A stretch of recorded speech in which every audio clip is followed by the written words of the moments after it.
Hello everyone, మన present topic average, సగటు. Last class లో హోంవర్క్ ప్రాబ్లమ్స్ ఇచ్చాం కదా, వాటి ఆన్సర్స్ ఒకసారి చెక్ చేసుకోండి. ఫస్ట్ ప్రాబ్లం చూడండి. Find the average of first 4 odd numbers. మొదటి 4 బేసి సంఖ్యలకి సగటు ఎంతో కనుక్కోవాలి. సో మనం ఐడెంటిఫై చేస్తే మనకి ఫస్ట్ 4 ఆడ్ నెంబర్స్ నోట్ చేసుకోవాలి. వాటికి యావరేజ్ ఫార్ములా ఏంటి? Sum of the quantities by number of the quantities. సగటుని ఎలా కనుక్కుంటాం? రాసుల మొత్తం బై రాసుల సంఖ్య చేసి ఫార్ములాలో యాజ్ ఇట్ ఈస్ గా వాల్యూస్ ని సబ్స్టిట్యూట్ చేసుకొని మనం సాల్వ్ చేస్తే వచ్చిన ఆన్సర్ ఏంటి? 4. నెక్స్ట్ సెకండ్ ప్రాబ్లం చూడండి. Find the average of 15, 20 and 22. So మనకి ఇచ్చినటువంటి 3 నెంబర్స్ కి యావరేజ్ ఐడెంటిఫై చేస్తే మనకు వచ్చిన ఆన్సర్ ఏంటి? 19. లాస్ట్ క్లాస్ లో హోంవర్క్ ప్రాబ్లమ్స్ కంప్లీట్ చేసిన వాళ్ళు ఒకసారి ఆన్సర్స్ చెక్ చేసుకోండి. ప్రెసెంట్ క్లాస్ కంటిన్యూ చేసుకుందాం. మనం ప్రెసెంట్ క్లాస్ లో యావరేజ్ సగటుకి సంబంధించినటువంటి డెసిమల్ వాల్యూస్, దశాంశ విలువలు ఇస్తే మనం యావరేజ్ ఎలా ఐడెంటిఫై చేస్తాం, ఫ్రాక్షన్స్ కి ఎలా ఐడెంటిఫై చేస్తాం, మనకి ఎగ్జామ్ పాయింట్ ఆఫ్ లో వే ఆఫ్ క్వశ్చనింగ్ ఎలా ఉంటుందో కొన్ని ప్రాబ్లమ్స్ ప్రాక్టీస్ చేసుకున్నాం. ఫస్ట్ ప్రాబ్లం ఎలా ఉందో చూడండి. Find the average of 3.5 and 4.7. 3.5 మరియు 4.7 ల సగటును కనుగొనండి. సో మనకి ఇచ్చినటువంటి వాల్యూస్ ఎలా ఉన్నాయి? దశాంశ విలువలు ఇచ్చారు, మనకి డెసిమల్ వాల్యూస్ ఇచ్చారు, మనకి యావరేజ్ మీన్స్ సగటు వాల్యూ ఎంతో ఐడెంటిఫై చేయమన్నారు. సో ఎలా కనుక్కుంటాం? మనకి ఇంతవరకు అయితే హోల్ నెంబర్స్ కి డైరెక్ట్ గా మనం యావరేజ్ అనేది ఐడెంటిఫై చేసాం. సో ఇక్కడ ఇచ్చినటువంటి వాల్యూస్ ఎలా ఉన్నాయి? దశాంశ విలువలు ఇచ్చారు, డెసిమల్ వాల్యూస్ ఇచ్చారు, యావరేజ్ ఐడెంటిఫై చేస్తున్నాం. సో ఎలా సాల్వ్ చేస్తున్నామో చూడండి. ఫస్ట్ మనకి ఇచ్చిన వాల్యూస్ ఎలా ఉన్నాయి? 3.5 and 4.7. సో ఫస్ట్ మనకి ఇచ్చిన వాల్యూస్ అయితే యాజ్ ఇట్ ఈస్ గా నోట్ చేశారు. 3.5 మనకి 4.7 డెసిమల్ వాల్యూస్ ఇచ్చారు. మనకి యావరేజ్ ఫార్ములా ఏంటి? Sum of the quantities by number of the quantities. సగటుని ఎలా కనుక్కుంటాం? రాసుల మొత్తం బై రాసుల సంఖ్య. మనకున్న ఫార్ములాలో యాజ్ ఇట్ ఈస్ గా వాల్యూస్ ని సబ్స్టిట్యూట్ చేసుకుంటే సరిపోతుంది. మనకి ఇచ్చినటువంటి వాల్యూస్ ఎలా ఉన్నాయి? 3.5 and 4.7. సో ఫార్ములాలో సబ్స్టిట్యూట్ చేస్తున్నాను. Average is equal sum of the quantities. అందరూ కూడా ప్రాక్టీస్ అయ్యే వరకు కంపల్సరీ కూడా ఫార్ములాని ఇంగ్లీష్ మీడియం స్టూడెంట్స్ అయితే average is equal sum of the quantities by number of the quantities గా నోట్ చేసుకోండి. తెలుగు మీడియం స్టూడెంట్స్ సగటు ఈజ్ ఈక్వల్ రాసుల మొత్తం బై రాసుల సంఖ్యగా నోట్ చేసుకున్నారనుకోండి. మీరు ఎవ్రీ ప్రాబ్లం కి మీరు ఫార్ములా నోట్ చేసుకుంటే మీకు ఎగ్జామ్ పాయింట్ ఆఫ్ వ్యూలో కన్ఫ్యూజ్ కాకుండా ఈజీగా ఫార్ములాని ఐడెంటిఫై చేయగలుగుతారు. So then average is equal sum of the quantities. మనకి రాసుల మొత్తం మనకి ఇచ్చిన వాల్యూస్ ఎలా ఉన్నాయి? 3.5 ప్లస్ 4.7. జస్ట్ మనం ఎడిషన్ చేస్తున్నాం మనకి ఇచ్చినటువంటి 2 వాల్యూస్ కి plus by number of the quantities అన్ని 1, 2. సో మనకి రాసుల సంఖ్య 2. సో 3.5 ప్లస్ 4.7 బై 2 ని యాజ్ ఇట్ ఈస్ గా నోట్ చేసుకున్నాం. సో మనం డెసిమల్ వాల్యూస్ కి ఏం చేస్తున్నాం? ఎడిషన్ అనేది మనం నెంబర్ ఆఫ్ ప్రాబ్లమ్స్ సాల్వ్ చేసుకున్నాం డెసిమల్స్ టాపిక్ లో. సో మనకి ఇచ్చినటువంటి వాల్యూస్ కి యాజ్ ఇట్ ఈస్ గా మీరు ఎడిషన్ చేయండి.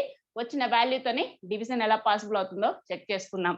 సో చూడండి, 3.5 ఫస్ట్ ఎడిషన్ చేస్తున్నాం. 3.5 ప్లస్ 4.7. ఇప్పుడు డెసిమల్ వాల్యూస్ కి ఎడిషన్ చేసేటప్పుడు ఏం చేస్తాం? హోల్ నెంబర్ కింద హోల్ నెంబర్ ని, పాయింట్ కింద పాయింట్ ని, డెసిమల్ వాల్యూ కింద డెసిమల్ వాల్యూ నోట్ చేసుకోవాలి. So 3.5 plus 4.7. 7 ప్లస్ 5 ఏమవుతుంది? 12. 12 లో మనకి 1's ప్లేస్ లో 2 యాజ్ ఇట్ ఈస్ గా నోట్ చేశాను. 10's ప్లేస్ లో 1 పాయింట్ నోట్ చేస్తున్నాను. మిడిల్ లో పాయింట్ ని యాజ్ ఇట్ ఈస్ గా నోట్ చేశాను. Next 4 plus 3 7. 7 ప్లస్ 1 8. సో దాని వాల్యూ ఏంటి? 8.2. సో మనకి ఇచ్చినటువంటి 2 డెసిమల్ వాల్యూస్ కి సమ్ చేస్తే, కూడిక చేస్తే మనకు వచ్చిన విలువ ఎంత? 8.2 బై డినామినేటర్ వాల్యూ ఏంటి? 2. సో మనకి డెసిమల్ వాల్యూ ఉంది బై 2, డినామినేటర్ వాల్యూ 2 ఉంది. సో మీకు డివిజన్స్ పర్ఫెక్ట్ గా ఉంటే డైరెక్ట్ గా డివిజన్ సాల్వ్ చేయండి. లేదు ఇన్ కేస్ కన్ఫ్యూజ్ అవుతాము అనుకుంటే ఎలా సాల్వ్ చేస్తారో చూడండి. మీరు డెసిమల్ వాల్యూని డెసిమల్ ఫ్రాక్షన్ గా నోట్ చేసుకోండి. డెసిమల్ వాల్యూని ఏం చేస్తారు? డెసిమల్ ఫ్రాక్షన్ గా నోట్ చేసుకోవాలి. సో 8.2 అనేటువంటి డెసిమల్ వాల్యూని డెసిమల్ ఫ్రాక్షన్ గా ఎలా నోట్ చేస్తాం? పాయింట్ లేదు అనుకొని మనకున్న వాల్యూస్ ని యాజ్ ఇట్ ఈస్ గా నోట్ చేసుకుంటాం. బై డినామినేటర్ వాల్యూని ఎలా నోట్ చేస్తాం? నెంబర్ యొక్క చివరి నుంచి రైట్ నుంచి లెఫ్ట్ కి 1 డిజిట్ తర్వాత పాయింట్ ఉంది కాబట్టి డినామినేటర్ లో 1 పక్కన 10 నోట్ చేసుకుంటే సరిపోతుంది. సో 82/10. 8.2 అనేటువంటి డెసిమల్ వాల్యూని, దశాంశ విలువని దశాంశ భిన్నంగా నోట్ చేసుకుంటే 82/10. నెక్స్ట్ మనకి డినామినేటర్ లో ఆల్రెడీ 2 ఉంది. సో ఆ వాల్యూని ఎలా నోట్ చేసుకుంటామో చూడండి. మీరు 10 పక్కనే ఇంటూ 2 గా నోట్ చేసుకోవచ్చు. ఇన్ కేస్ కన్ఫ్యూజ్ అవుతాము అనుకుంటే మాత్రం ఇంటూ 1/2 నోట్ చేసుకోండి. జస్ట్ ప్రాక్టీస్ ఉంటే డైరెక్ట్ ఇక్కడే 10 ఇంటూ 2 గా నోట్ చేసుకోవచ్చు. మీకు ప్రాక్టీస్ అయ్యే వరకు డినామినేటర్ వాల్యూ 2 ఎలా నోట్ చేశాను, ఇంటూ 1/2 గా నోట్ చేసాం. సో ఇప్పుడు చూడండి 2 ఫ్రాక్షన్స్ మల్టిప్లికేషన్ ఎలా సాల్వ్ చేస్తున్నామో చూడండి. చూడగానే కూడా 82 అనేవి మనకి 2 టేబుల్లో డివిజన్ అనేది పాసిబుల్ అవుతుంది. డివిజబిలిటీ రూల్స్ ని అప్లై చేసుకున్న మనకి సరి సంఖ్యలు ఈవెన్ నెంబర్స్ కాబట్టి మీరు ఎలా అయినా డివిజన్ చేసుకోవచ్చు. సో నేను 2 తో క్యాన్సిల్ చేస్తున్నాను. 2 1 జా 2. మనకి 2 టేబుల్లో 2 ఎక్కడ పాసిబుల్ అవుతుంది, 2 1 జా 2, 2 1 జా 2. 2 టేబుల్లో 8 అనేది పాసిబుల్ అవుతుంది. ఎక్కడ పాసిబుల్ అవుతుంది, 2 4 జా 8. నెక్స్ట్ 2 టేబుల్లో 2 అనేది ఎక్కడ పాసిబుల్ అవుతుంది, 2 1 జా 2, 2 1 జా 2, 2 41 జా 82. దెన్ రిమైనింగ్ వాల్యూస్ ఎలా ఉన్నాయి చూడండి. న్యూమరేటర్ వాల్యూ 41 ఇంటూ 1, 41 1 జా 41 బై డినామినేటర్ వాల్యూ 10. సో మనకి ఉన్నటువంటి డెసిమల్ ఫ్రాక్షన్ ని మనం ఏం చేయాలి, డెసిమల్స్ లో కన్వర్ట్ చేసుకోవాలి. సో 41/10 అంటే న్యూమరేటర్ డినామినేటర్స్ లో మనకి కామన్ వాల్యూస్ ఏవి లేవు క్యాన్సిల్ చేసుకోవడానికి. సో మనకి క్యాన్సిల్ చేసుకోవడానికి అంటే డివిజన్ చేయడానికి పాసిబుల్ కాదు. ఇంకా సింపుల్ గా అయితే మనం ఏం చేస్తాం, మనకి ఎప్పుడైనా సరే డినామినేటర్ వాల్యూ 10 100 1000s ఉంటే ఆ వాల్యూస్ యాస్టీస్ గా నోట్ చేసుకుంటే మనకున్నటువంటి ఫ్రాక్షన్ ని డెసిమల్ ఫ్రాక్షన్ ని డెసిమల్స్ లోకి ఈజీగా కన్వర్ట్ చేసుకోవచ్చు. సో ఎలా నోట్ చేసుకుంటాం, మనకి 41/10 అనేటువంటి డెసిమల్ ఫ్రాక్షన్ ని డెసిమల్స్ లో కన్వర్ట్ చేస్తున్నాం. న్యూమరేటర్ వాల్యూని యాస్టీస్ గా నోట్ చేసుకుంటాం. న్యూమరేటర్ వాల్యూని యాస్టీస్ గా నోట్ చేసుకొని డినామినేటర్ లో 1 పక్కన 10 ఉంది కాబట్టి నెంబర్ యొక్క చివరి నుంచి రైట్ నుంచి లెఫ్ట్ కి 1 డిజిట్ తర్వాత పాయింట్ నోట్ చేసుకుంటే సరిపోతుంది. దెన్ వాల్యూ ఏమవుతుంది, 4.1. సో మనకి ఇచ్చినటువంటి 2 డెసిమల్ వాల్యూస్ కి మనం యావరేజ్ సగటు విలువ ఎంతో కనుక్కున్నాం. వచ్చిన విలువ ఎలా ఉంది, 4.1. చాలా సింపుల్. మీకు ఏ వాల్యూస్ ఇస్తే ఆ వాల్యూస్ ని ఫార్ములాలో యాజ్ ఇట్ ఈస్ గా సబ్స్టిట్యూట్ చేసుకోండి. సమ్ ఆఫ్ ద క్వాంటిటీస్ రాసుల మొత్తం ఏం చేస్తారు, మీకు ఏ వాల్యూస్ ఇస్తే వాటిని ఎడిషన్ చేయండి బై రాసుల సంఖ్య. మనకి నెంబర్ ఆఫ్ ద క్వాంటిటీస్ ఎన్నో కౌంట్ చేసుకొని నోట్ చేసుకొని మనకి పాసిబుల్ అయితే డివిజన్ చేయండి. పాసిబుల్ కానప్పుడు మీకు డెసిమల్ వాల్యూస్ కాబట్టి సో ఇన్ కేస్ మీకు ఎగ్జామ్ పాయింట్ ఆఫ్ వ్యూలో ఆన్సర్ కూడా డెసిమల్స్ లో ఉంటే యాజ్ ఇట్ ఈస్ గా నోట్ చేసుకోవచ్చు. మనకి ఇచ్చినటువంటి 2 డెసిమల్ వాల్యూస్ కి మనం యావరేజ్ ఐడెంటిఫై చేస్తే మనకు వచ్చిన ఆన్సర్ 4.1 అనేది మనకి ఆన్సర్ అవుతుంది. వీడియోని పాస్ చేసుకొని నీట్ గా నోట్ చేసుకోండి. నెక్స్ట్ ప్రాబ్లం చూద్దాం. నెక్స్ట్ ప్రాబ్లం చూడండి. Find the average of 16.7 and 29.9. 16.7 మరియు 29.9 ల సగటును కనుగొనండి. సో మనకి 2 డెసిమల్ వాల్యూస్ ఇచ్చారు. మనం యావరేజ్ వాల్యూ ఎంతో ఐడెంటిఫై చేయాలి. సగటు విలువను ఎలా కనుక్కుంటాం, మనకి ఇచ్చినటువంటి 2 వాల్యూస్ 16.7 అండ్ 29.9. సో 2 వాల్యూస్ యాస్టీస్ గా నోట్ చేసుకొని మనం యావరేజ్ మీన్స్ సగటు విలువ ఎంతో కనుక్కుంటున్నాం. ఎలా ఐడెంటిఫై చేస్తాం, then average is equal formula ఏంటి, sum of the quantities by number of the quantities. రాసుల మొత్తం బై రాసుల సంఖ్య. ఫార్ములాలో యాస్టీస్ గా వాల్యూస్ ని సబ్స్టిట్యూట్ చేసుకుంటే సరిపోతుంది. సో న్యూమరేటర్ వాల్యూస్ ఎలా ఉంటాయి, మనకి ఇచ్చినటువంటి వాల్యూస్ ని సమ్ చేయడమే. 16.7 some of the quantities means 16.7 plus 29.9 by number of the quantities అని 1 2 బై 2 యాజ్ ఇట్ ఈస్ గా నోట్ చేసుకుంటే సరిపోతుంది. సో మనకి ఇచ్చినటువంటి వాల్యూస్ కి యావరేజ్ ఐడెంటిఫై చేయాలంటే ఫార్ములాలో యాజ్ ఇట్ ఈస్ గా మీకు డెసిమల్ వాల్యూస్ ఇచ్చిన హోల్ నెంబర్స్ ఇచ్చిన ఏ వాల్యూస్ అయినా సరే యాజ్ ఇట్ ఈస్ గా ఫస్ట్ న్యూమరేటర్ లో సమ్ చేయండి. బై డినామినేటర్ లో ఏం చేస్తారు, నెంబర్ ఆఫ్ ద క్వాంటిటీస్ మనకి ఎన్ని వాల్యూస్ ఇచ్చారో కౌంట్ చేసుకొని నోట్ చేసుకుంటే సరిపోతుంది. So next numerator values 16.7 plus 29.9. 2 decimal values ఉన్నాయి. ప్లస్ మీన్స్ ఏం చేస్తాం, ఎడిషన్ చేస్తాం, కూడిక చేస్తున్నాం. చూడండి 16.7 ప్లస్ 29.9. సో మనకి హోల్ నెంబర్ కింద హోల్ నెంబర్ ని, డెసిమల్ పాయింట్ కింద డెసిమల్ పాయింట్ ని, డెసిమల్ వాల్యూ కింద డెసిమల్ వాల్యూ నోట్ చేసుకొని మనం ఎడిషన్ కూడిక చేస్తున్నాం. 9 ప్లస్ 7 16. 16 లో 1s ప్లేస్ లో 6 యాస్టీస్ గా నోట్ చేసుకున్నాం. 10s ప్లేస్ లో 1 ని పాయింట్ నోట్ చేస్తున్నాను. డెసిమల్ పాయింట్ కింద పాయింట్ ని నోట్ చేస్తున్నాను. Next 9 plus 6 15. 15 ప్లస్ 1 16. 16 లో 1s ప్లేస్ లో 6 యాస్టీస్ గా నోట్ చేస్తాను. 10s ప్లేస్ లో 1 పాయింట్ నోట్ చేస్తున్నాను. Next 2 plus 1 3. 3 plus 1 4. Then value ఏంటి, 46.6 బై డినామినేటర్ వాల్యూ ఏంటి, మనకి న్యూమరేటర్ వాల్యూస్ ని సమ్ చేస్తే 46.6 బై డినామినేటర్ వాల్యూ 2. సో మనకి decimal value by denominator value 2 ఉంది. సో ఎలా సాల్వ్ చేస్తాం, మనకి ఎప్పుడైనా సరే మీకు మాక్సిమం పాసిబుల్ కానప్పుడే డెసిమల్ వాల్యూని డెసిమల్ ఫ్రాక్షన్ గా నోట్ చేసుకొని 2 ఫ్రాక్షన్స్ కి మల్టిప్లికేషన్ సాల్వ్ చేసుకోండి. మీకు ఇన్ కేస్ పాసిబుల్ అయిందనుకోండి డైరెక్ట్ గా కూడా క్యాన్సిల్ చేసుకోవచ్చు. సో నేను ఎలా క్యాన్సిల్ చేస్తున్నానో చూడండి. మనకి చూడగానే కూడా మనకి ఇక్కడ ఉన్నటువంటి డెసిమల్ వాల్యూలో ఉన్నటువంటి వాల్యూస్ కానివ్వండి, మనకి హోల్ నెంబర్ లో ఉన్న వాల్యూస్ కానీ అన్ని వాల్యూస్ కూడా ఈవెన్ నెంబర్స్ అంటే ఈవెన్ డిజిట్స్ కానీ మనకి విజిబుల్ గా కనిపిస్తున్నాయి. సో నేనైతే 2 తో డివిజన్ చేస్తున్నాను. చూడగానే కూడా మనకున్నటువంటి డెసిమల్ వాల్యూ నెంబర్ ని మీరు అబ్జర్వ్ చేసిన ఆర్ హోల్ నెంబర్ లో ఉన్నటువంటి వన్స్ ప్లేస్ లో డిజిట్ ని అబ్జర్వ్ చేసిన మనకి ఈవెన్ నెంబరే కాబట్టి సో 2 తోని డివిజన్ చేస్తున్నాను. చూడండి 2 టేబుల్లో 2 ఎక్కడ పాసిబుల్ అవుతుంది? 2 1s are 2. 2 టేబుల్లో ఫస్ట్ ఎప్పుడైనా సరే మీరు డివిజన్ చేసేటప్పుడు డెసిమల్ వాల్యూకి హోల్ నెంబర్ తోని డివిజన్ చేసేటప్పుడు మనకి నెంబర్ యొక్క మనం స్టార్టింగ్ నార్మల్ గా మనం ఎలా డివిజన్ చేస్తామో యాజ్ టీజ్ గా నోట్ చేసుకోవచ్చు. So 2 1s are 2. నెక్స్ట్ 2 టేబుల్లో 4 అనేది ఎక్కడ పాసిబుల్ అవుతుంది? 2 2s are 4. 2 2s are 4. Next 2 టేబుల్లో 6 ఎక్కడ పాసిబుల్ అవుతుంది? 2 3s are 6. Next point place లో పాయింట్ యాజ్ టీజ్ గా నోట్ చేసుకోండి. నెక్స్ట్ 2 టేబుల్లో మనకి 6 అనేది ఎక్కడ పాసిబుల్ అవుతుంది? 2 3s are 6. చాలా సింపుల్. జస్ట్ మీకు ప్రాక్టీస్ ఉంటే ఈజీగా ఐడెంటిఫై చేయగలుగుతారు. జస్ట్ ఎలా క్యాన్సిల్ చేస్తున్నాం? మనకి 2 తోనే డివిజన్ చేస్తున్నాం. మనకి 2 టేబుల్లో 2 1s are 2. నెక్స్ట్ 2 టేబుల్లో 4 అనేది మనకి ఎక్కడ పాసిబుల్ అవుతుంది? 2 2s are 4. నెక్స్ట్ 2 టేబుల్లో 6 ఎక్కడ పాసిబుల్ అవుతుంది? 2 3s are 6. Next point place లో పాయింట్ యాజ్ గా నోట్ చేసుకున్నాం. నెక్స్ట్ ఉన్నటువంటి డిజిట్ 6. 2 టేబుల్లో 6 ఎక్కడ పాసిబుల్ అవుతుంది? 2 3s are 6. Then remaining numerator value ఏంటి? 23.3. 23.3 బై డినామినేటర్ వాల్యూ 1 కాబట్టి కన్సిడర్ చేయాల్సిన అవసరం లేదు. న్యూమరేటర్ వాల్యూని యాజ్ టీజ్ గా నోట్ చేసుకుంటే సరిపోతుంది. మనకి ఇచ్చిన 2 డెసిమల్ వాల్యూస్ కి దశాంశ విలువలకి మనం సగటు కనుక్కుంటే మనకు వచ్చినటువంటి ఆన్సర్ ఏంటి? 23.3. ఏంటి మేడం మీరు చేసింది కరెక్టేనా? మాకైతే డౌట్ ఉంది అనుకున్న వాళ్ళు ఏం చేస్తారు? చాలా సింపుల్ గా మీకున్నటువంటి డెసిమల్ వాల్యూని డెసిమల్ ఫ్రాక్షన్ గా నోట్ చేసుకోండి. బై 2 ని యాజ్ టీజ్ గా నోట్ చేసుకొని న్యూమరేటర్ డినామినేటర్ లో కామన్ వాల్యూస్ ని క్యాన్సిల్ చేసుకొని మనం ఫస్ట్ ప్రాబ్లం ఎలా సాల్వ్ చేసామో అలా సాల్వ్ చేసినా గానీ మీకు సేమ్ ఆన్సర్ వస్తుంది. కావాలంటే ఒకసారి చెక్ చేసుకోండి. వీడియోని పాస్ చేసుకొని నీట్ గా నోట్ చేసుకోండి. నెక్స్ట్ ప్రాబ్లం చూద్దాం. నెక్స్ట్ ప్రాబ్లం చూడండి. Find the average of 2/5 and 3/5. 2/5 మరియు 3/5 ల సగటును కనుగొనండి. సో మనకి 2 ఫ్రాక్షన్స్ ఇచ్చారు.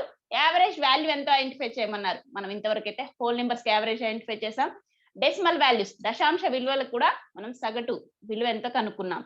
కానీ ఇక్కడ మనకి ఫ్రాక్షన్స్ ఇచ్చారు. ఫ్రాక్షన్స్ భిన్నాలు ఇచ్చారు. భిన్నాలకి మనం సగటు విలువ ఎంతో కనుక్కోవాలి. సో ఎలా కనుక్కుంటాం? మనకి ఇచ్చినటువంటి ఫ్రాక్షన్స్ అయితే ఫస్ట్ యాజ్ టీజ్ గా నోట్ చేస్తున్నాను. చూడండి 2/5 అండ్ 3/5. సో మనకి ఇచ్చినటువంటి 2 ఫ్రాక్షన్స్ అయితే ఫస్ట్ యాజ్ టీజ్ గా నోట్ చేసుకున్నాం. సో మనకి ఇచ్చినటువంటి ఫ్రాక్షన్స్ కి యావరేజ్ ఐడెంటిఫై చేయాలంటే ఏం చేస్తున్నాం? యావరేజ్ ఫార్ములాలో ఇచ్చిన వాల్యూస్ ని యాజ్ టీజ్ గా సబ్స్టిట్యూట్ చేసుకుంటున్నాం. చూడండి దెన్ యావరేజ్ ఈజ్ ఈక్వల్ మనకి some of the quantities. Just మనకి ఇచ్చిన వాల్యూస్ ని సమ్ చేయాలి. ఫ్రాక్షన్స్ ని సమ్ చేస్తున్నాను. 2/5 plus 3/5 by number of the quantities. Number of the quantities అని మనకి ఇచ్చినటువంటి రాసుల సంఖ్య ఎంత ఉంది? 1 2 బై 2 నోట్ చేసుకుంటే సరిపోతుంది. జస్ట్ మీకు ఏ వాల్యూస్ ఇచ్చినా గానీ ఆ వాల్యూస్ ని ఫార్ములాలో యాజ్ టీజ్ గా సబ్స్టిట్యూట్ చేసుకోండి. మీకు హోల్ నెంబర్స్ ఇచ్చిన, డెసిమల్ వాల్యూస్ ఇచ్చిన, ఫ్రాక్షన్స్ ఇచ్చిన మనకి ఫార్ములా అనేది ఎలా ఉంది? Average is equal sum of the quantities by number of the quantities. రాసుల మొత్తం బై రాసుల సంఖ్య. జస్ట్ మనకి ఇచ్చిన వాల్యూస్ ని ఫస్ట్ న్యూమరేటర్ లో సమ్ చేయాలి. బై డినామినేటర్ వాల్యూని నెంబర్ ఆఫ్ ద క్వాంటిటీస్ ఎన్నో కౌంట్ చేసుకొని నోట్ చేసుకుంటే సరిపోతుంది. సో చూడగానే కూడా మనకి న్యూమరేటర్ లో ఉన్నటువంటి వాల్యూస్ ఎలా ఉన్నాయి? 2/5 ప్లస్ 3/5. 2 ఫ్రాక్షన్స్ కి ప్లస్ మీన్స్ ఏం చేస్తున్నాం? ఎడిషన్ చేస్తున్నాం.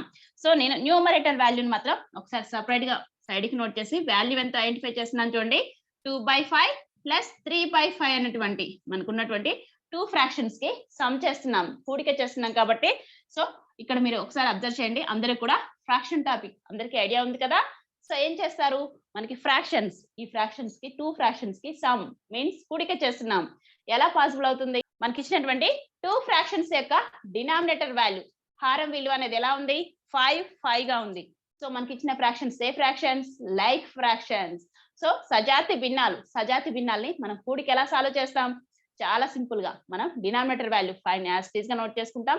కింద ఉన్నటువంటి హారం విలువని 5 ని యాజ్ టీజ్ గా నోట్ చేసుకొని న్యూమరేటర్ లో ఉన్నటువంటి వాల్యూస్ ని సమ్ చేస్తే సరిపోతుంది. మనకి పైన లవంలో ఉన్న విలువలను ఏం చేస్తాం, కూడిక చేస్తాం.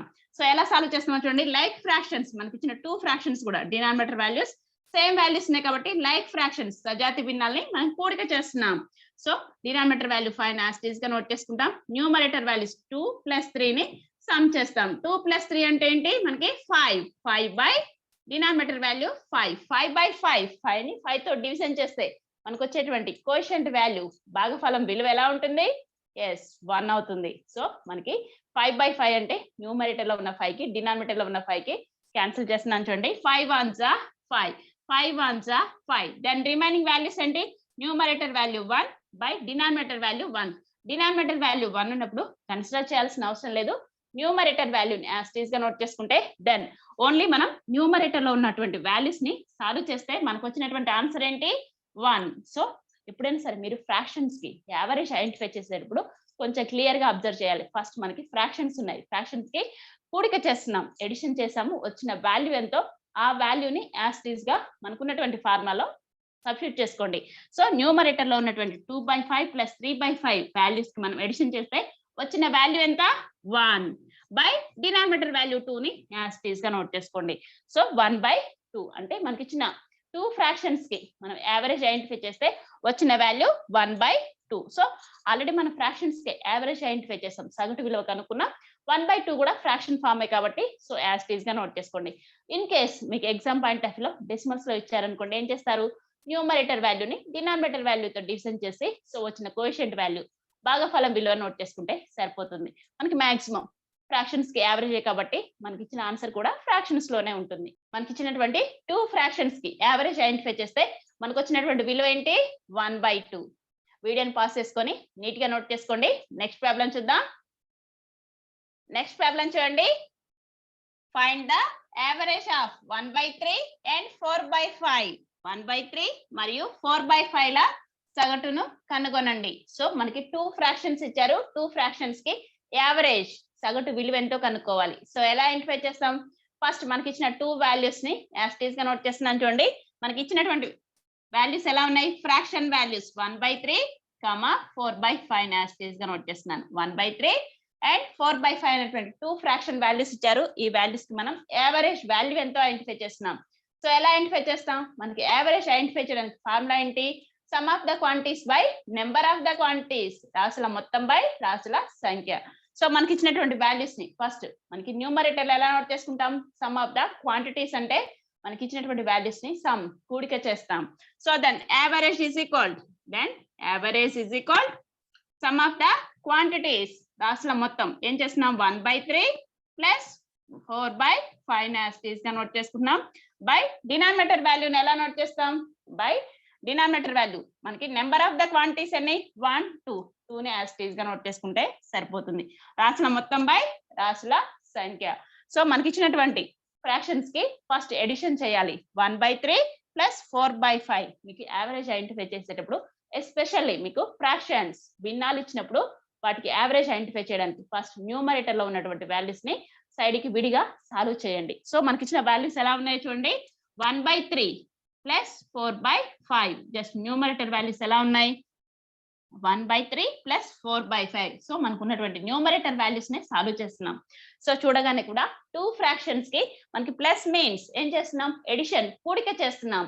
సో ఇక్కడ ఉన్నటువంటి ఫ్రాక్షన్స్ ని మీరు అబ్జర్వ్ చేస్తే వాటి డినామినేటర్ వాల్యూస్ ఎలా ఉన్నాయి, మనకి 3 5 అంటే డిఫరెంట్ డినామినేటర్ వాల్యూస్. కింద ఉన్నటువంటి హారాల విలువ అనేది మనకి విభిన్నంగా ఉన్నాయి. సో మనకి ఈ ఫ్రాక్షన్స్ ఏ ఫ్రాక్షన్స్ అవుతాయి, మనకి లైక్ ఫ్రాక్షన్స్ అయితే డినామినేటర్ వాల్యూస్ సేమ్ వాల్యూస్ ఉంటాయి. మరి ఇవి ఏ ఫ్రాక్షన్స్ అవుతాయి, విజాతి భిన్నాలు. సజాతి భిన్నాలకైతే మనకి డినామినేటర్ వాల్యూస్ సేమ్ వాల్యూస్ ఉంటాయి. మనకి ఇవి అన్లైక్ ఫ్రాక్షన్స్. సో విజాతి భిన్నాలు కాబట్టి వీటికి ఎడిషన్ చేయాలంటే ఏం చేస్తాం, మనం 2 ఫ్రాక్షన్స్ ఉన్నాయి కాబట్టి క్రాస్ మల్టిప్లికేషన్ అప్లై చేసుకోండి. ఎప్పుడైనా సరే మీకు సింప్లెస్ట్ వే అంటే 2 ఫ్రాక్షన్స్ కి మీరు ఎడిషన్ చేయాలన్నా సబ్ట్రాక్షన్ చేయాలన్నా కానీ ఫస్ట్ క్రాస్ మల్టిప్లికేషన్ చేసుకోగలిగితే మాత్రం ఈజీగా ప్రాబ్లమ్ ని సాల్వ్ చేయగలుగుతారు. సో 2 ఫ్రాక్షన్స్ కాబట్టి నేనైతే 2 ఫ్రాక్షన్స్ ని కొంచెం విడివిడిగా నోట్ చేస్తున్నాను చూడండి. 1/3 4/5 అనేటువంటి ఫ్రాక్షన్స్ ని విడివిడిగా నోట్ చేసి క్రాస్ మల్టిప్లికేషన్ అందరికి ఐడియా ఉంది కదా, మనకి ఫ్రాక్షన్స్ టాపిక్ లో మనం నేర్చుకున్నాం కదా. సో 1/3 4/5 అనేటువంటి 2 ఫ్రాక్షన్స్ ని మనం లైక్ ఫ్రాక్షన్స్ సజాతి భిన్నాలుగా మారడానికి ఏం చేస్తున్నాం, ఫస్ట్ ఫ్రాక్షన్ ని సెకండ్ ఫ్రాక్షన్ యొక్క డినామినేటర్ వాల్యూతోని న్యూమరేటర్ డినామినేటర్స్ ని మల్టిప్లై చేస్తాం. నెక్స్ట్ సెకండ్ ఫ్రాక్షన్ ని ఫస్ట్ ఫ్రాక్షన్ యొక్క డినామినేటర్ వాల్యూతోని న్యూమరేటర్ డినామినేటర్స్ ని మల్టిప్లై చేస్తాం. సో అప్పుడు మనకు ఉన్నటువంటి ఈ 2 ఫ్రాక్షన్స్ కూడా లైక్ ఫ్రాక్షన్స్ గా కన్వర్ట్ అవుతాయి. సో అప్పుడు మనకున్నటువంటి ప్లస్ ఉంటే ఎడిషన్ చేస్తాం, మైనస్ ఉంటే సబ్ట్రాక్షన్ ఈజీగా సాల్వ్ చేయొచ్చు. ఫస్ట్ అయితే క్రాస్ మల్టిప్లికేషన్ తోని మనకి లైక్ ఫ్రాక్షన్స్ గా కన్వర్ట్ చేస్తున్నాను చూడండి. 1/3 ని 1/3 అనేటువంటి ఫ్రాక్షన్ ని లైక్ ఫ్రాక్షన్ గా కన్వర్ట్ చేయడానికి సెకండ్ ఫ్రాక్షన్ యొక్క డినామినేటర్ వాల్యూ 5 తోని న్యూమరేటర్ డినామినేటర్స్ ని మల్టిప్లై చేస్తున్నాను. 1/3 ఇంటూ సెకండ్ ఫ్రాక్షన్ యొక్క డినామినేటర్ వాల్యూ ఏంటి 5 తోని న్యూమరేటర్ డినామినేటర్ ఫస్ట్ ఫ్రాక్షన్ ని సెకండ్ ఫ్రాక్షన్ యొక్క డినామినేటర్ వాల్యూతో న్యూమరేటర్ డినామినేటర్స్ ని మల్టిప్లై చేస్తున్నాం. నెక్స్ట్ సెకండ్ ఫ్రాక్షన్ 4/5 ని ఫస్ట్ ఫ్రాక్షన్ యొక్క డినామినేటర్ వాల్యూ 3 తోని న్యూమరేటర్ డినామినేటర్స్ ని మల్టిప్లై చేస్తున్నాం. సో ఇప్పుడు వచ్చేటువంటి వాల్యూస్ ఎలా ఉంటాయి చూడండి. న్యూమరేటర్ వాల్యూస్ ని యాజ్ టీజ్ గా మల్టిప్లై చేయండి. 2 ఫ్రాక్షన్స్ మల్టిప్లికేషన్ సాల్వ్ చేస్తున్నాం. న్యూమరేటర్ వాల్యూస్ ని యాజ్ టీజ్ గా మల్టిప్లై చేయండి. డినామినేటర్ వాల్యూస్ ని కూడా యాజ్ టీజ్ గా మల్టిప్లై చేయండి. So 1 into 5 1 5s are 5 by 3 into 5 3 5s are 15 comma 4 into 3 4 3s are 12 by 5 into 3 5 3s are 15. So మనకున్నటువంటి 2 ఫ్రాక్షన్స్ ని అన్లైక్ ఫ్రాక్షన్స్ ని లైక్ ఫ్రాక్షన్స్ లో కన్వర్ట్ చేసాం. వచ్చినటువంటి ఫ్రాక్షన్ వాల్యూస్ ఎలా ఉన్నాయి 5/15 కామా 12/15. మనం ఈ 2 ఫ్రాక్షన్స్ కి ఏం చేయాలి ఎడిషన్ అంటే మనకు ప్లస్ తో ఇండికేట్ అయింది కాబట్టి ఎడిషన్ సాల్వ్ చేస్తున్నాం. ఎడిషన్ ఎలా చేస్తాం జస్ట్ ప్లస్ తోని మీరు ఇండికేట్ చేసుకొని యాజ్ టీజ్ గా ఎడిషన్ సాల్వ్ చేస్తే సరిపోతుంది. మనకి లైక్ ఫ్రాక్షన్స్ ఎలా ఫామ్ అయ్యాయి 5/15 ప్లస్ 12/15.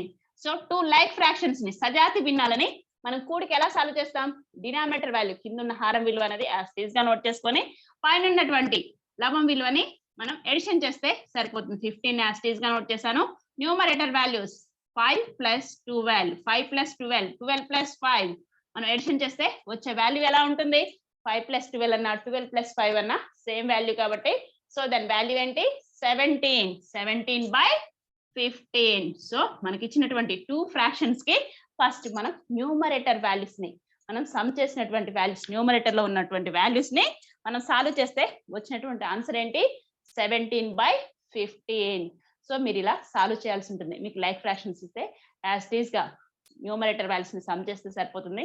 కానీ అన్లైక్ ఫ్రాక్షన్స్ ఇచ్చారనుకోండి ఏం చేస్తారు ఫస్ట్ లైక్ ఫ్రాక్షన్స్ లో కన్వర్ట్ చేసుకోండి. లైక్ ఫ్రాక్షన్స్ లో కన్వర్ట్ అయిన తర్వాత మీకు ప్లస్ ఉంటే ఎడిషన్ చేయండి, మైనస్ ఉంటే సబ్ట్రాక్షన్ చేయండి. మనకి ఇక్కడ ప్లస్ ఉంది కాబట్టి నేను ఎడిషన్ చేశాను. ఎడిషన్ చేస్తే వచ్చిన వాల్యూ ఏంటి 17/15. 17/15 అనే వాల్యూ ఏ వాల్యూ జస్ట్ మనకి న్యూమరేటర్ వాల్యూ యావరేజ్ ఐడెంటిఫై చేయడానికి 1/3 + 4/5 మనం 2 ఫ్రాక్షన్స్ కి ఎడిషన్ చేస్తే వచ్చే వాల్యూ ఎలా ఉంటుంది 17/15. ఇప్పుడు ఫార్ములాలో మనకి న్యూమరేటర్ వాల్యూ 17/15 యాజ్ టీజ్ గా సబ్స్టిట్యూట్ చేశాను. బై డినామినేటర్ వాల్యూ 2 ఉంది. బై డినామినేటర్ వాల్యూ 2 ని ఎలా నోట్ చేస్తున్నాను చూడండి 1/2 గా నోట్ చేస్తున్నాను. ప్రాక్టీస్ ఉంటే ఇక్కడే 17/15 ఇంటూ 2 గా నోట్ చేసుకున్నా కానీ డినామినేటర్ లో సరిపోతుంది. మీ ప్రాక్టీస్ కోసం నేనేం చేశాను డినామినేటర్ వాల్యూ కన్ఫ్యూజ్ అవుతారని జస్ట్ ఇంటూ 1/2 గా నోట్ చేశాను. నెక్స్ట్ స్టెప్ లో ఏం చేస్తాం 2 ఫ్రాక్షన్స్ మల్టిప్లికేషన్ ఎలా సాల్వ్ చేస్తాం న్యూమరేటర్ వాల్యూస్ ని యాజ్ టీజ్ గా మల్టిప్లై చేస్తాం. డినామినేటర్ వాల్యూస్ ని కూడా యాజ్ టీజ్ గా మల్టిప్లై చేసుకుంటే సరిపోతుంది. 17 into 1 17 1s are 17 17 1s are 17 by denominator values ఏంటి 15 into 2 15 2s are 30 17/30. మనం 2 ఫ్రాక్షన్స్ మల్టిప్లికేషన్ సాల్వ్ చేసేటప్పుడు కూడా న్యూమరేటర్ డినామినేటర్ లో కామన్ వాల్యూస్ ఉంటే క్యాన్సిల్ చేసుకోవచ్చు. మనకి చూడగానే కూడా న్యూమరేటర్ లో ఉన్నటువంటి 17 అనే నెంబర్ ఏ నెంబర్ ప్రైమ్ నెంబర్ ప్రధాన సంఖ్య కాబట్టి మనకి ఏ నెంబర్ తో డివిజన్ పాసిబుల్ కాదు. సో యాజ్ టీజ్ గా న్యూమరేటర్ వాల్యూస్ మల్టిప్లై చేసుకోవాలి అండ్ డినామినేటర్ వాల్యూస్ కూడా యాజ్ టీజ్ గా మల్టిప్లై చేసుకుంటే సరిపోతుంది. సో దెన్ మనకి ఇచ్చినటువంటి 2 ఫ్రాక్షన్స్ కి యావరేజ్ ఐడెంటిఫై చేస్తే మనకు వచ్చినటువంటి ఆన్సర్ ఏంటి 17/30 అనేది మనకు ఆన్సర్ అవుతుంది. ప్రాబ్లమ్స్ ని మనం ఇలా సాల్వ్ చేయాల్సి ఉంటుంది. సో ఇలా సాల్వ్ చేయాలంటే ఏం చేయాలి ప్రాక్టీస్ ఉండాలి. ప్రాక్టీస్ ఉంటే చాలా సింపుల్ గా మనకి ఫార్ములాలో వాల్యూస్ ని సబ్స్టిట్యూట్ చేసుకొని సాల్వ్ చేయగలుగుతారు. వీడియో ఎలా ఉంది నచ్చిందా ఒక లైక్ చేయండి. వీడియోని పాస్ చేసుకొని నీట్ గా నోట్ చేసుకోండి. నెక్స్ట్ ప్రాబ్లం చూద్దాం. నెక్స్ట్ ప్రాబ్లం చూడండి. A cricket player scores 13, 0, 19, 17 and 6 runs in different matches find his average. So ఒక క్రికెట్ ప్లేయర్ యొక్క మనకి రన్స్ ఇచ్చారు. క్రికెట్ ప్లేయర్ అంటే తను డిఫరెంట్ మ్యాచెస్ ఆడతారు కదా. సో తనకు వచ్చినటువంటి రన్స్ ఎలా ఉన్నాయంట 13, 0, 19, 17 అండ్ 6. ఇలా మనకి డిఫరెంట్ మ్యాచెస్ లో తనకు వచ్చినటువంటి రన్స్ ఇచ్చారు. తన యావరేజ్ రన్స్ ఎంతో ఐడెంటిఫై చేయాలి. ఫైండ్ హిస్ యావరేజ్ మీన్స్ తన సగటు మనకి రన్స్ వాల్యూ ఎంతో ఐడెంటిఫై చేయాలి. సో చాలా సింపుల్. మీకు ప్రాబ్లం ఎలా ఉన్నా కానీ ఏం చేస్తారు, జస్ట్ మీకు ఇచ్చినటువంటి వాల్యూస్ ఎలా ఉన్నాయి, ఎన్ని ఉన్నాయో కౌంట్ చేసుకోవాలి. జస్ట్ మనకి యావరేజ్ ఐడెంటిఫై చేయాలి. మనకి ప్రాబ్లంలో యావరేజ్ సగటు విలువ కనుక్కోవాలంటే మీకు ఇచ్చినటువంటి నెంబర్స్ ఎలా ఉన్నాయి, ఆ సంఖ్య ఎంతో మీరు ఐడెంటిఫై చేశారనుకోండి, యాజ్ టీజ్ గా యావరేజ్ ఫార్ములాలో మనం సబ్స్టిట్యూట్ చేసుకొని సాల్వ్ చేయొచ్చు. సో ఫస్ట్ తను చేసినటువంటి రన్స్ ఎలా ఉన్నాయి, మనకి ఇచ్చిన రన్స్ ఎలా ఉన్నాయో చూడండి. 13, 0, 19, 17 అండ్ 6. సో మనకి టోటల్ గా ఇచ్చినటువంటి రన్స్ వాల్యూస్ ఎలా ఉన్నాయో చూడండి. మనకి 13, 0, 19, 17, 6. సో తను చేసినటువంటి రన్స్ ఇచ్చారు. యావరేజ్ ఐడెంటిఫై చేయమన్నారు. సో యావరేజ్ ఎలా ఐడెంటిఫై చేస్తాం, సగటు విలువని రాసిన మొత్తం బై రాసిన సంఖ్య. మనకి ఇచ్చిన వాల్యూస్ ని న్యూమరేటర్ లో సమ్ చేస్తాం, డినామినేటర్ లో ఎన్ని మ్యాచెస్ కౌంట్ చేసుకొని నెంబర్ ఆఫ్ ద మ్యాచెస్ ఎన్నో నోట్ చేసుకుంటే సరిపోతుంది. So then average is equal, average value ఎలా ఐడెంటిఫై చేస్తున్నామో చూడండి. Average is equal sum of the quantities. Just మనకి ఇచ్చిన వాల్యూస్ కి సమ్ మీన్స్ కూడిక చేస్తున్నాం. మనకి 13 + 0 + 19 + 17 + 6 by number of the matches. Number of the quantities means తను ఎన్ని మ్యాచెస్ ఆడారు, రాసుల సంఖ్య ఎంతో మనకి ఇచ్చిన వాల్యూస్ ని జస్ట్ కౌంట్ చేసుకుంటే సరిపోతుంది. 1, 2, 3, 4, 5 మ్యాచెస్ ఆడారు. 5 మ్యాచెస్ లో తను చేసినటువంటి రన్స్ ఇచ్చారు. సో మనకి నెంబర్ ఆఫ్ ద మ్యాచెస్ అన్ని 5/5 నోట్ చేసుకుంటే సరిపోతుంది. సో ఇప్పుడు ఏం చేస్తాం, న్యూమరేటర్ లో వాల్యూస్ అన్ని కూడా ప్లస్ తో ఇండికేట్ అయి ఉన్నాయి కాబట్టి సో మనం ఫస్ట్ కూడిక చేస్తాం. మనకి పైన ఉన్నటువంటి లవంలో ఉన్న విలువలను ఏం చేస్తాం, పైన లవంలో ఉన్న వాల్యూస్ ఏం చేస్తాం, కూడిక చేస్తాం. సో 13 + 0, మనం 0తో ఏ నెంబర్ ని ఎడిషన్ చేసినా సేమ్ నెంబర్ వస్తుంది. సో 13 + 0 అంటే 13. So remaining values 13 + 19 + 17 + 6. So first addition చేస్తున్నాను. మనం 0తో ఏ నెంబర్ ని ఎడిషన్ చేసినా సేమ్ మనకి ఆ నెంబర్ వాల్యూ అనేది ఏం చేంజ్ ఉండదు. మనం 0తో కూడిక చేసినంత మాత్రాన నెంబర్ విలువ అనేది ఏ మాత్రం మారదు కాబట్టి సో రిమైనింగ్ 4 వాల్యూస్ ని మనం కూడిక చేస్తున్నాం చూడండి. 6 + 7 13, 13 + 9 22, 22 + 3 25. సో 25 లో 1 ప్లేస్ లో 5 యాజ్ టీజ్ గా నోట్ చేశాను. 10 ప్లేస్ లో 2 ని పైన నోట్ చేస్తున్నాను. 1 + 1 2, 2 + 1 3, 3 + 2 5. సో దాని వాల్యూ ఏంటి 55. అంటే తను 5 మ్యాచెస్ లో తను చేసినటువంటి టోటల్ రన్స్ ఎన్ని 55 రన్స్ చేశారు. 5 మ్యాచెస్ లో తను చేసినటువంటి టోటల్ రన్స్ 55 రన్స్ చేశారు. బై టోటల్ మ్యాచెస్ ఎన్ని 5 మ్యాచెస్. సో 55/5. సో ఏం చేస్తాం, మనకి న్యూమరేటర్ డినామినేటర్ లో ఉన్నటువంటి వాల్యూస్ అనేది 5 తో డివిజన్ పాసిబుల్ అవుతాయి కాబట్టి 5 తో డివిజన్ చేస్తున్నాం. 5 టేబుల్ లో 5 ఎక్కడ పాసిబుల్ అవుతుంది, 5 1s are 5. 5 టేబుల్ లో 5 ఎక్కడ పాసిబుల్ అవుతుంది, 5 1s are 5, 5 1s are 5, 5 1s are 5, 5 11s are 55. Then remaining numerator values ఎలా ఉన్నాయి, numerator value 11 by denominator value 1. Denominator value 1 కాబట్టి కన్సిడర్ చేయాల్సిన అవసరం లేదు. న్యూమరేటర్ వాల్యూని యాజ్ టీజ్ గా నోట్ చేసుకుంటే దెన్ ఆన్సర్ ఏంటి 11 రన్స్. సో ఆ క్రికెట్ ప్లేయర్ తను 5 మ్యాచెస్ లో తను చేసినటువంటి రన్స్ ఇచ్చారు. సో మనం తన యావరేజ్ రన్స్ ఎంతో ఐడెంటిఫై చేయాలి. సో ఫైండ్ దిస్ యావరేజ్ అన్నారు. యావరేజ్ వాల్యూ ఎలా ఐడెంటిఫై చేస్తాం, సో ఫస్ట్ తను చేసినటువంటి రన్ వాల్యూస్ ఏవేవైతే ఇచ్చారో వాటిని ఫస్ట్ నీట్ గా నోట్ చేసుకోండి. సో మనకి యావరేజ్ ఫార్ములాలో యాజ్ ఇట్ ఈస్ గా వాల్యూస్ ని సబ్స్టిట్యూట్ చేసుకోవడమే. న్యూమరేటర్ వాల్యూ ఎలా ఉంటుంది, మనకి సమ్ ఆఫ్ ద క్వాంటిటీస్ రాసుల మొత్తం బై రాసుల సంఖ్యంతో మనం కౌంట్ చేసుకొని నోట్ చేసుకుంటే సరిపోతుంది. న్యూమరేటర్ వాల్యూస్ ని సమ్ చేస్తే మనకు వచ్చిన value 55 by number of the matches 5. 55/5 అంటే న్యూమరేటర్ డినామినేటర్ లో కామన్ వాల్యూస్ ని క్యాన్సిల్ చేస్తే సో దాని మనకు వచ్చిన ఆన్సర్ 11. సో తన యావరేజ్ రన్స్ ఎంత 11 రన్స్. సో ఇక్కడ మీరు అబ్జర్వ్ చేస్తే తను ఒక మ్యాచ్ లో 13 రన్స్ చేశారు, ఒక మ్యాచ్ లో డక్అవుట్ మీన్స్ 0 రన్స్ చేశారు, ఒక మ్యాచ్ లో 19 రన్స్ చేశారు, 17 రన్స్ చేశారు, ఒక మ్యాచ్ లో 6 రన్స్ చేశారు. కానీ యావరేజ్ స్కోర్ మాత్రం ఎలా ఉంది 11 రన్స్ గా ఉంది. సో ఎగ్జామ్ పాయింట్ ఆఫ్ లో వే ఆఫ్ క్వశ్చనింగ్ ఇలా ఉంటుంది, మనం ఇలా సాల్వ్ చేయాల్సి ఉంటుంది. వీడియోని పాస్ చేసుకొని నీట్ గా నోట్ చేసుకోండి. నెక్స్ట్ ప్రాబ్లం చూద్దాం. నెక్స్ట్ ప్రాబ్లం చూడండి. Average of 2 numbers is 14. If one number is 13, find the other number. రెండు సంఖ్యల సగటు 14. అందులో ఒక సంఖ్య 13 అయినా మరొక సంఖ్యను కనుగొనండి. సో మనకి ప్రాబ్లం ఎలా ఉంది? 2 numbers యావరేజ్ ఇచ్చారు, అందులో 1 number వాల్యూ ఇచ్చారు. Another number or other number value ఏంటో, మనకి రెండో సంఖ్య విలువ ఎంతో కనుక్కోమన్నారు. సో ఎలా ఐడెంటిఫై చేస్తాం? మనకి సగటు విలువ ఇచ్చారు, యావరేజ్ వాల్యూ ఇచ్చారు, ఒక నెంబర్ వాల్యూ ఇచ్చారు, ఇంకొక నెంబర్ వాల్యూ ఎంతో మనం కనుక్కోవాలి. సో ఎలా కనుక్కుంటామో చూడండి. జస్ట్ మనకి ఫస్ట్ యావరేజ్, మనకి యావరేజ్ వాల్యూ ఎలా ఇచ్చారు? సగటు విలువ అనేది, యావరేజ్ మీన్స్ సగటు విలువ అనేది మనకి 14 గా ఇచ్చారు. సగటు యావరేజ్ వాల్యూ 14 ఇచ్చారు. అందులో వన్ నెంబర్ వాల్యూ ఎలా ఇచ్చారు? వన్ నెంబర్, ఒక సంఖ్య అనేది మనకి 13 గా ఇచ్చారు. సో వన్ నెంబర్ వాల్యూ 13 ఇచ్చారు.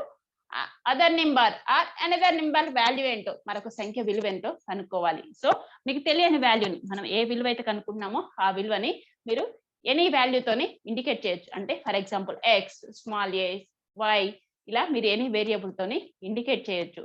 సో నేను డైరెక్ట్ గా మనకు తెలియని నెంబర్ ని, సో సెకండ్ నెంబర్, మనకి తెలియని నెంబర్ అయితే సెకండ్ నెంబర్ ని ఎక్స్ అనుకుంటున్నాను. జస్ట్ మనకు తెలియని నెంబర్ కాబట్టి నేనైతే ఎక్స్ అనుకుంటున్నాను. జస్ట్ ఫస్ట్ మనకి యావరేజ్ ఇచ్చారు, వన్ నెంబర్ ఇచ్చారు, మనం ఇంకో నెంబర్ విలువ ఎంతో కనుక్కోవాలి. సో మనకి ఆ తెలియని నెంబర్ అయితే నేను ఎక్స్ అనుకొని ప్రాబ్లమ్ ని సాల్వ్ చేస్తున్నాను. సో ఎలా సాల్వ్ చేస్తాం? మనకి ఇక్కడ 2 numbers ఇచ్చినట్లే. సో మనకి తెలియని నెంబర్ ఏమనుకున్నాం? ఎక్స్ అనుకున్నాం. ప్రాబ్లమ్ అయితే యావరేజ్ కి మనం ఎలా ఐడెంటిఫై చేస్తామో యాజ్ ఇట్ ఈస్ గా అలానే సాల్వ్ చేద్దాం. చూడండి, జస్ట్ మనం యావరేజ్ ఫార్ములా ఏంటి? Then average is equal sum of the quantities. మనకి ఫస్ట్ నెంబర్ 13 ఇచ్చారు, సెకండ్ నెంబర్ మనకు తెలియని నెంబర్ ఏమనుకుంటున్నాం? ఎక్స్ అనుకొని మనం ప్రాబ్లమ్ ని సాల్వ్ చేస్తున్నాం. సో యావరేజ్ ఈజ్ ఈక్వల్ మనకి సమ్ ఆఫ్ ద క్వాంటిటీస్, రాసుల మొత్తం. సో రాసులు ఏంటి? 13 plus X by number of the quantities. మనకు ఆల్రెడీ ప్రాబ్లమ్ లోనే ఇచ్చారు రెండు సంఖ్యల సగటు అని, అంటే 2 numbers మనకి యావరేజ్ ఇచ్చారు. So number of the quantities, రాసుల సంఖ్య ఏమవుతుంది? 2/2. సో ఇక్కడ మీరు యావరేజ్ ప్లేస్ లో మనకి యావరేజ్ వాల్యూ ఎంత ఇచ్చారు? 14 ని సబ్స్టిట్యూట్ చేసుకోవాలి. సో నార్మల్ గా అయితే మనకి ఇంతవరకు ఇచ్చినటువంటి క్వాంటిటీస్ కి మీరు యావరేజ్ ఐడెంటిఫై చేశారు. కానీ ఈ ప్రాబ్లం ఎలా ఉంది? మనకి ఎగ్జామ్ పాయింట్ ఆఫ్ వ్యూలో అప్లికేషన్స్ లో వే ఆఫ్ క్వశ్చనింగ్ అనేది ఇలా ఉంటుంది. మనకి యావరేజ్ 2 numbers యావరేజ్ ఇచ్చారు, అందులో 1 number వాల్యూ ఇచ్చారు, అనదర్ నెంబర్ మనకి సెకండ్ నెంబర్ వాల్యూ ఏంటో ఐడెంటిఫై చేయమన్నారు. సో మనకి తెలియని వాల్యూని మనం ఏ విలువ అయితే కనుక్కోవాలో ఆ విలువని ఎక్స్ అనుకొని మనం ప్రాబ్లమ్ ని సాల్వ్ చేస్తున్నాం. చూడండి, జస్ట్ మనకి average is equal sum of the quantities, అంటే రాసుల మొత్తం 13 plus X by number of the quantities అన్ని, రాసుల సంఖ్య మనకు ఆల్రెడీ 2 numbers యావరేజ్ గా ఇచ్చారు కాబట్టి మనకి రెండు సంఖ్యలు కాబట్టి రాసుల సంఖ్య బై 2 నోట్ చేసుకున్నాం. యావరేజ్ వాల్యూ ఎంత ఇచ్చారు? మనకి రెండు సంఖ్యలకి మనం యావరేజ్ ఐడెంటిఫై చేస్తే వచ్చిన ఆన్సర్ ఎంతంట? 14. సో 14 ని యాజ్ ఇట్ ఈస్ గా సబ్స్టిట్యూట్ చేస్తున్నాను. 14 is equal 13 plus X by 2 as it is గా నోట్ చేస్తాను. 14 is equal 13 plus X by 2 average వాల్యూని యాజ్ ఇట్ ఈస్ గా సబ్స్టిట్యూట్ చేసుకున్నాం. నెక్స్ట్ స్టెప్ లో ఎలా సాల్వ్ చేస్తున్నామో చూడండి. ఎప్పుడైనా సరే మీరు ఏ వాల్యూ అయినా సరే సాల్వ్ చేయాలనుకున్నప్పుడు మీకు ఆ టర్మ్ అనేది ఈజ్ ఈక్వల్ కి లెఫ్ట్ హ్యాండ్ సైడ్, అంటే ఎడమ వైపు ఉండేటట్లు మీకు ఉన్నటువంటి టర్మ్స్ ని నేనైతే టర్న్ చేస్తున్నాను. సో ఎలా టర్న్ చేస్తున్నాను చూడండి. 13 plus X by 2 is equal 14 గా నోట్ చేస్తున్నాను. ఎప్పుడైనా సరే మనం ఒక విలువ కనుక్కోవాలి అంటే ఆ విలువ ఎప్పుడైనా సరే మనం ఈజ్ ఈక్వల్ కి లెఫ్ట్ హ్యాండ్ సైడ్ ఉండేటట్లు, అంటే మనకి ఈజ్ ఈక్వల్ కి ఎడమ వైపు ఉండేటట్లు మనకుండే టర్మ్ ని టర్న్ చేసుకుంటే ప్రాబ్లమ్ ని సింపుల్ గా సాల్వ్ చేయగలుగుతాం. సో మనకున్న ఈ టోటల్ టర్మ్స్ ని టర్న్ చేశాను. 14 is equal 13 plus X by 2 గా ఉన్నటువంటి టర్మ్స్ ని ఏం చేశాను? టోటల్ టర్మ్స్ ని టర్న్ చేశాను. 13 plus X by 2 is equal 14 గా నోట్ చేశాను. సో మనం ఎక్స్ విలువ ఐడెంటిఫై చేయాలి. ఎక్స్ విలువ ఐడెంటిఫై చేయడానికి ఎక్స్ ని సింగిల్ టర్మ్ గా ఫామ్ చేసుకోవాలి. మనకి పక్కన ఎడిషన్ అండ్ డివిజన్ లో టర్మ్స్ ఉన్నాయి. సో ఏం చేస్తాం? ఫస్ట్ డివిజన్ లో ఉన్నటువంటి భాగాహారంలో ఉన్న విలువని ఈజ్ ఈక్వల్ కి అవతల వైపు టర్న్ చేస్తాం. భాగాహారంలో ఉన్న విలువ ఈజ్ ఈక్వల్ కి అవతల వైపు టర్న్ అయితే ఏమవుతుంది? మనకి గుణకారం అవుతుంది, మల్టిప్లికేషన్ అవుతుంది. డివిజన్ లో ఉన్న వాల్యూని ఈజ్ ఈక్వల్ కి అవతల వైపు టర్న్ చేస్తే ఏమవుతుంది? 13 ప్లస్ ఎక్స్ ఈజ్ ఈక్వల్ మనకి డివిజన్ లో ఉన్న వాల్యూ ఈజ్ ఈక్వల్ కి అవతల వైపు టర్న్ అయితే మల్టిప్లికేషన్ అవుతుంది. 14 into 2 అవుతుంది. మనకి డివిజన్ లో ఉన్న టర్మ్ ని ఈజ్ ఈక్వల్ టు అవతల టర్మ్ చేస్తే మల్టిప్లికేషన్. సో దెన్ మనకి 14 into 2. సో నెక్స్ట్ ఏం చేస్తాం, నెక్స్ట్ స్టెప్ లో మనం మల్టిప్లికేషన్ ని సాల్వ్ చేసుకుందాం. చూడండి 13 plus x is equal 14 into 2. 14 2s are 28. So next step లో మనం x విలువ కనుక్కోవాలి. x వాల్యూ కనుక్కోవడానికి ఏం చేస్తాం, పక్కన ఎడిషన్ లో ఉన్నటువంటి 13 ని ఈజ్ ఈక్వల్ టు అవతల టర్న్ చేస్తే, కూడికలో ఉన్నటువంటి వాల్యూని ఈజ్ ఈక్వల్ టు అవతల టర్న్ చేస్తే మనకి తీసివేత అవుతుంది. ఎడిషన్ లో ఉన్న వాల్యూని ఈజ్ ఈక్వల్ టు అవతల టర్న్ చేస్తే ఏమవుతుంది, సబ్ట్రాక్షన్ అవుతుంది. Then x is equal to ఏమవుతుంది, x is equal 28 minus 13. 28 minus 13. మీకు ఓరల్ గా సబ్ట్రాక్షన్స్ ప్రాక్టీస్ ఉంటే డైరెక్ట్ గా నోట్ చేసుకోండి. ఇన్ కేస్ పాసిబుల్ కాదు అనుకున్నప్పుడు మాత్రం మీరు సబ్ట్రాక్షన్ సాల్వ్ చేసి వచ్చిన ఆన్సర్ ని నోట్ చేసుకోండి. Then x is equal, practice ఉంది కాబట్టి నేనైతే డైరెక్ట్ గా 28 minus 13 అంటే 15 గా నోట్ చేస్తున్నాను. Then x is equal to ఏంటి, 15. ఇన్ కేస్ డౌట్ ఉంది అనుకున్న వాళ్ళు ఏం చేస్తారు, సబ్ట్రాక్షన్ సైడ్ కి నోట్ చేస్తున్నాను. చూడండి 28 minus 13. 8 minus 3 అంటే 5, 2 minus 1 అంటే 1. సో దాని వాల్యూ ఏంటి, 15. సో మనకి x is equal 15. x means మనం ఏ నెంబర్ ని x అనుకున్నాం, సెకండ్ నెంబర్. మనకి తెలియని మరొక సంఖ్యను ఏమనుకున్నాం, x అనుకున్నాం. ఆ మరొక సంఖ్య విలువ x వాల్యూ ఎంత వచ్చింది, 15. అంటే మనము 2 నెంబర్స్ యావరేజ్ ఇచ్చి అందులో ఒక సంఖ్య విలువ ఇస్తే ఇంకొక సంఖ్యని మనం ఇలా కనుక్కోవాల్సి ఉంటుంది. సో ఇలా ఐడెంటిఫై చేస్తే మనకు వచ్చిన ఆన్సర్ అనేది 15 అవుతుంది. సో మనకి ఎగ్జామ్ పాయింట్ ఆఫ్ లో వే ఆఫ్ క్వశ్చనింగ్ అనేది ఇలా ఉంటుంది. డైరెక్ట్ గా మీకు ఫార్ములా ప్రాక్టీస్ ఉంది అనుకోండి, యాస్టేజ్ గా సాల్వ్ చేయొచ్చు. ఎప్పుడైనా సరే మనకి ఎగ్జామ్ పాయింట్ ఆఫ్ లో ఏదైనా తెలియని టర్మ్ ని మనం సాల్వ్ చేస్తున్నాము అంటే మనకి తెలియని టర్మ్ ని మీరు ఎన్ని వేరియబుల్ తో ఇండికేట్ చేయొచ్చు. I mean x, y, z, small a, small b, small m, small n, ఇలా మనం తెలియని టర్మ్ ని ఏదో ఒక నెంబర్ తోని మనం ఇండికేట్ చేసుకొని, ఐ మీన్ ఇంగ్లీష్ లెటర్స్ తోని ఇండికేట్ చేసుకొని మనం ప్రాబ్లమ్ ని సాల్వ్ చేస్తాం. ఇలా సాల్వ్ చేస్తే మనకు వచ్చిన ఆన్సర్ ఎంత, 15 అనేది మనకి సెకండ్ నెంబర్ ఆర్ మరొక సంఖ్య అనేది 15 అవుతుంది. వీడియోని పాస్ చేసుకొని నీట్ గా నోట్ చేసుకోండి. మీ ప్రాక్టీస్ కోసం కొన్ని హోంవర్క్ ప్రాబ్లమ్స్ ఇస్తాను, నోట్ చేసుకోండి. హోంవర్క్ ప్రాబ్లమ్స్ చూడండి. First problem, find the average of 10.4 and 8.2. మనకి 10.4 and 8.2 అనేటువంటి డెసిమల్ వాల్యూస్, దశాంశ విలువలకి సగటు విలువ ఎంతో కనుక్కోండి. నెక్స్ట్ సెకండ్ ప్రాబ్లం చూడండి, find the average of 1/3 and 5/3. మనకి ఇచ్చిన 2 ఫ్రాక్షన్స్, మనకి ఆ 2 ఫ్రాక్షన్స్ కూడా సజాతి భిన్నాలు అయితే మనకి సగటు విలువ ఎంతో కనుక్కోండి. Next find the average of 1/4 and 3/5.